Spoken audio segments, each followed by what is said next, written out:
നമസ്കാരം. സമയ മലയാളത്തിലേക്ക് സ്വാഗതം. ഇന്ത്യൻ ക്രിക്കറ്റിൽ ഇപ്പോൾ ഏറ്റവും അധികം ചർച്ച ചെയ്യപ്പെടുന്നത് ഇന്ത്യ ന്യൂസിലൻഡ് ഏകദിന പരമ്പരയിലെ സ്പിന്നർമാരുടെ പ്രകടനമാണ്. പ്രതീക്ഷിച്ച പ്രകടനം പുറത്തെടുക്കാൻ ഇന്ത്യൻ സ്പിന്നർമാർക്ക് കഴിയുന്നില്ല.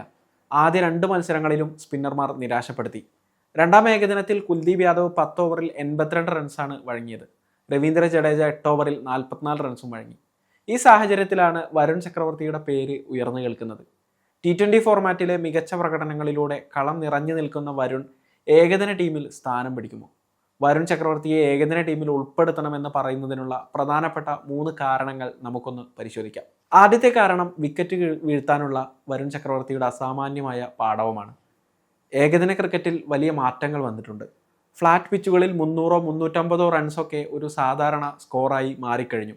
ഇവിടെ റൺസ് തടയുന്നതിനേക്കാൾ പ്രധാനം വിക്കറ്റുകൾ വീഴ്ത്തുക എന്നതാണ്. പ്രത്യേകിച്ച് മധ്യ ഓവറുകളിൽ, അതായത് 11 മുതൽ 40 വരെയുള്ള ഓവറുകളിൽ വിക്കറ്റുകൾ വീഴ്ത്താൻ സാധിക്കുന്ന ബോളർമാർ ഏതൊരു ടീമിനും അനിവാര്യമാണ്. വരുൺ ചക്രവർത്തിയുടെ ശൈലി അത്തരത്തിലുള്ളതാണ്. ബാറ്റർമാർക്ക് റീഡ് ചെയ്യാൻ പ്രയാസമുള്ള അദ്ദേഹത്തിൻ്റെ മിസ്റ്ററി സ്പിൻ പലപ്പോഴും പാർട്ട്ണർഷിപ്പുകൾ തകർക്കാൻ ഇന്ത്യയെ സഹായിക്കാറുണ്ട്. കുൽദീപ് യാദവിനൊപ്പം അറ്റാക്കിംഗ് ഓപ്ഷനായി വരുണിനെ പരിഗണിക്കുന്നത് ടീമിന് ഗുണം ചെയ്യുമെന്നാണ് വിലയിരുത്തൽ.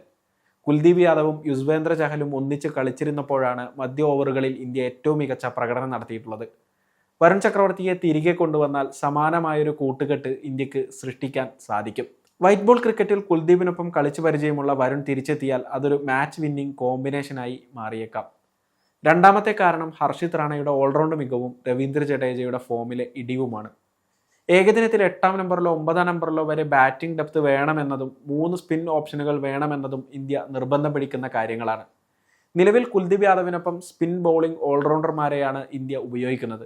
എന്നാൽ ബാറ്റിങ്ങിലും ബൗളിങ്ങിലും ഹർഷിത് റാണ മെച്ചപ്പെട്ടതോടെ അദ്ദേഹത്തെ ബാറ്റിംഗ് ഡെപ്ത് കൂട്ടാൻ വേണ്ടി ഉപയോഗപ്പെടുത്താം.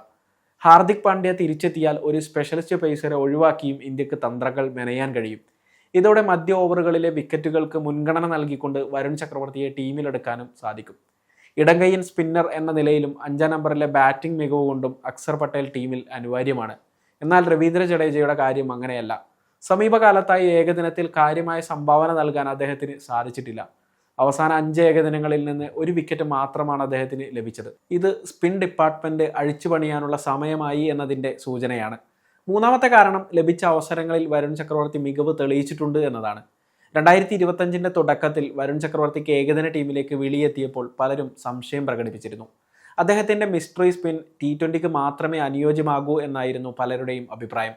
എന്നാൽ ഇംഗ്ലണ്ടിനെതിരെ ഈ വർഷം ഏകദിന അരങ്ങേറ്റം കുറിച്ച വരുൺ ചക്രവർത്തി 2025 ചാമ്പ്യൻസ് ട്രോഫിയിൽ 3 മത്സരങ്ങളാണ് കളിച്ചത്. ആകെ കളിച്ച 4 മത്സരങ്ങളിൽ നിന്ന് 10 വിക്കറ്റുകൾ നേടാൻ താരത്തിന് കഴിഞ്ഞു. 4 മത്സരങ്ങളിൽ ഒരെണ്ണത്തിൽ മാത്രമാണ് അദ്ദേഹം 5ൽ കൂടുതൽ ഇക്കണോമി വഴങ്ങിയത്. 2024-25 വിജയ് ഹസാരെ ട്രോഫിയിൽ 6 മത്സരങ്ങളിൽ നിന്ന് 18 വിക്കറ്റുകളും അദ്ദേഹം നേടിയിരുന്നു. ചാമ്പ്യൻസ് ട്രോഫിക്ക് ശേഷം ഏകദിനങ്ങളിൽ വന്ന നീണ്ട ഇടവേള വരുണിന് തിരിച്ചടിയായി. ഇന്ത്യയുടെ അടുത്ത പര്യടനം ഓസ്ട്രേലിയയിലായിരുന്നതിനാൽ സ്പെഷ്യലിസ്റ്റ് സ്പിന്നർമാർക്ക് അവസരം കുറവായിരുന്നു. മികച്ച ഫോമിലായിരുന്നിട്ടും ദക്ഷിണാഫ്രിക്കയ്ക്കും ന്യൂസിലാൻഡിനുമെതിരായ പരമ്പരകളിൽ അദ്ദേഹം തഴയപ്പെട്ടു. ഇന്ത്യൻ സ്പിന്നർമാരുടെ പ്രകടനം മോശമായി കൊണ്ടിരിക്കുന്ന സാഹചര്യത്തിൽ വിക്കറ്റ് വീഴ്ത്താൻ കഴിവുള്ള വിശ്വസ്തനായ ഒരു ബൗളറെ സെലക്ടർമാർക്ക് ആവശ്യമുണ്ട്. ആ ലിസ്റ്റിൽ ഏറ്റവും മുന്നിലുള്ള പേര് വരുൺ ചക്രവർത്തിയുടേത് തന്നെയാണ്. കൂടുതൽ ക്രിക്കറ്റ് വാർത്തകൾക്കും വിശകലനങ്ങൾക്കുമായി സമയം മലയാളം ചാനൽ സബ്സ്ക്രൈബ് ചെയ്യൂ.